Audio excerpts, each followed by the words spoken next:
ആ ശ്രമം യൂറോപ്പിൽ ശാസ്ത്രീയമായിട്ട് തുടങ്ങിയവരാണിവർ.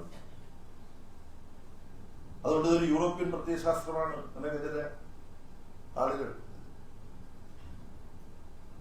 അവരെ വിദ്വേഷത്തിന്റെയും വർഗീയതയുടെയും വിഷം വമിക്കുന്ന ആശയങ്ങൾ പ്രചരിപ്പിക്കുന്ന ചിലർ പറയാറുണ്ട്. അവർ ഹിറ്റ്ലറെയും മുസോളിനിയെയും ഒക്കെ സന്ദർശിച്ച് അവിടെ ഫാസിസ്റ്റ് സംഘടന എങ്ങനെ കെട്ടിപ്പടുക്കുന്നു എന്ന് പഠിച്ചിട്ടാണ് ഇവിടെ വന്നിട്ട് RSSന്റെ സൈനിക സ്കൂളല്ലേ ആരംഭിച്ചത്. അതാണ് പരമാർത്ഥം.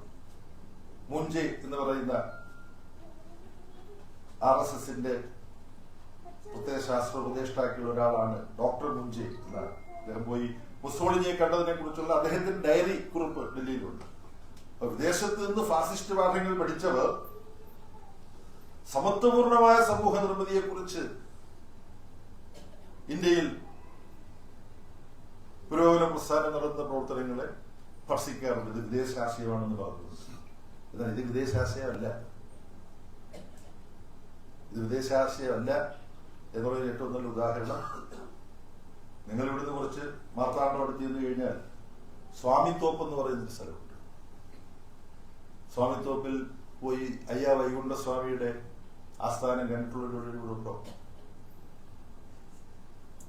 വേറെ ആരെങ്കിലും ഉണ്ടോ? ഈ പുസ്തകം വാങ്ങി നിങ്ങൾ വായിക്കണം എന്നുള്ളതിന് പുറമെ നിങ്ങൾ എപ്പോഴെങ്കിലും അവിടെ നിന്ന് പോകണം. അപ്പൊ അവിടെ പോകുന്നതിന് മുമ്പ് ജാതിഭേദം മതദ്വേഷം ഏതുമില്ലാതെ സർവരും സോദരത്വേന വാഴുന്ന മാതൃകാസ്ഥാനമാണ് എഴുതിവെച്ച സ്ഥലത്തും നാരായണ ഗുരുസ്വാമിയുടെ സ്ഥലത്തും പോകണം. ഈ ഭേദമൊന്നുമില്ലാതെ എല്ലാവരും സോദരത്വേന ജീവിക്കുക എന്ന് പറഞ്ഞാൽ സമത്വമാണ്. സമത്വം ഉണ്ടെങ്കിലേ നമുക്ക് സോദരന്മാരായിട്ട് ജീവിക്കാൻ പറ്റുള്ളൂ. അപ്പൊ ശ്രീനാരായണ ഗുരുസ്വാമി സ്വാമിയോട് പറഞ്ഞത് മധ്യമായിട്ട് അത് തന്നെയാണ്. പക്ഷെ ശ്രീനാരായണ ഗുരുസ്വാമിക്ക് മുമ്പ് അയ്യാ വൈകുണ്ഠസ്വാമി എന്ത് പറഞ്ഞു? മാർക്സും എംഗൽസും യൂറോപ്പിൽ ലീഗ് ഓഫ് ദ ജസ്റ്റും കമ്മ്യൂണിസ്റ്റ് ലീഗും ഒക്കെ കൂടെ ചേർന്ന് സമത്വത്തിലും നീതിയിലും അധിഷ്ഠിതമായ ഒരു സമൂഹത്തിന്റെ നിർമ്മിതിക്ക് വേണ്ടി ഒരു സംഘടന ഉണ്ടാക്കാൻ മാർക്സും എംഗൽസും ശ്രമിക്കുന്നതിന് മുമ്പ് അയ്യാ വൈകുണ്ഠസ്വാമി എന്ത് ചെയ്തു? എന്താ സ്ഥാപിച്ചത്? സമത്വ സമാജം. സമത്വ സമാജം. അയ്യാ വൈകുണ്ഠസ്വാമികളുടെ സമത്വ സമാജം എന്നുള്ള സങ്കല്പത്തിൽ സ്ത്രീ പുരുഷ സമത്വമുണ്ട്. അവിടെ ഒരു കിണറുണ്ട്, അതിന്റെ പേര് സമത്വ കിണർ എന്നാണ്. പ്രാർത്ഥനയൊക്കെ ഉണ്ട്. അതുകൊണ്ട് അയ്യാ വൈകുണ്ഠസ്വാമിയെ നമുക്ക് സാങ്കല്പിക സോഷ്യലിസ്റ്റ് എന്നേ നിർവചിക്കാൻ പറ്റുള്ളൂ. സാങ്കല്പിക സോഷ്യലിസ്റ്റ് ആയിരുന്നു അദ്ദേഹം. പക്ഷെ തുല്യത വേണമെന്ന് അദ്ദേഹം പറഞ്ഞു. സ്ത്രീകളും പുരുഷന്മാരും ഈ കുളത്തിന്റെ അവിടെ വന്ന് ഒരുമിച്ച് നിന്ന് കുളിച്ച് വൃത്തിയായി പോവും. സഹോദരൻ അയ്യപ്പനാണ് പദ്യഭോജനം നടത്തിയതായി നമ്മൾ ചരിത്രത്തിൽ പറയുന്നത്. പക്ഷെ അയ്യാ വൈകുണ്ഠസ്വാമിയാണ് ആദ്യം നടത്തിയത്. കണ്ണാടി പ്രതിഷ്ഠിച്ചത് ശ്രീനാരായണ ഗുരുസ്വാമിയാണെന്ന് നമ്മൾ പറയും, ഇങ്ങനെ പറയാം.